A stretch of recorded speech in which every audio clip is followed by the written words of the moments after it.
ગેરકાયદેસર રીતે હેરાફેરી કરનાર આરોપીઓને પકડી પાડતી ઉધના સર્વેલન્સ ટીમ। સુરત શહેર પોલીસ કમિશનર શ્રી અનુપમસિંહ ગેહલોત સાહેબ તથા ખાસ પોલીસ કમિશનર શ્રી ભામબાગ જામીર સેક્ટર 1 સાહેબ તથા નાયબ police commissioner Shri Bhagirath Gadhvi zone 2 સાહેબ તથા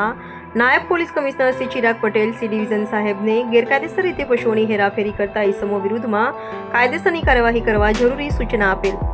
જે અનુસંધાને ઉધના પોલીસ સ્ટેશનના police inspector Shri S N Desai તથા police inspector Shri V B Gohil નાઓના માર્ગદર્શન હેઠળ સર્વેલન્સ સ્ટાફના assistant head constable Mohansinh Ratansinh તથા આસિસ્ટન્ટ હેડ કોન્સ્ટેબલ ચિરાગભાઈ પિતાંબરભાઈને મળેલ બાતમીના આધારે ઉધના ખરવાનગર પાસે જાહેર પોલીસ શૌચાલયની પાસે જાહેર રોડ પર એક બોલેરો પિકઅપ જેનો રજિસ્ટર નંબર ZZ195783 માં 2 પાડા તથા 4 પાડી કુલ 6 ખીચોખીચ દોડાથી બાંધી અતિક્રૂરતાપૂર્વક ભરેલ હોય તથા ઘાસચારો કે પાણીની વ્યવસ્થા કરેલ ન હોય તેમજ ઉપચાર માટે કોઈ મેડિકલ સાધનોની વ્યવસ્થા નહીં રાખી આ કામના આરોપી શેખ મહેબૂબ શેખ સુલામેન કુરેશી ઉંમર વર્ષ 38 રહે મીઠી ખાડી નુરાની મસ્જિદ ગલી નંબર 1 પાસે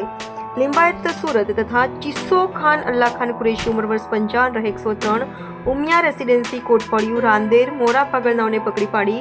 બંને આરોપીઓ વિરુદ્ધમાં ઉધના પોલીસ સ્ટેશનમાં ગુનો રજીસ્ટર કરવામાં આવ્યો છે અને કાયદેસરની કાર્યવાહી કરી ઉપરોક્ત અધિકારી અને સર્વેલન્સના કર્મચારીઓએ ખૂબ જ સારી અને પ્રશંસનીય કામગીરી કરેલ છે।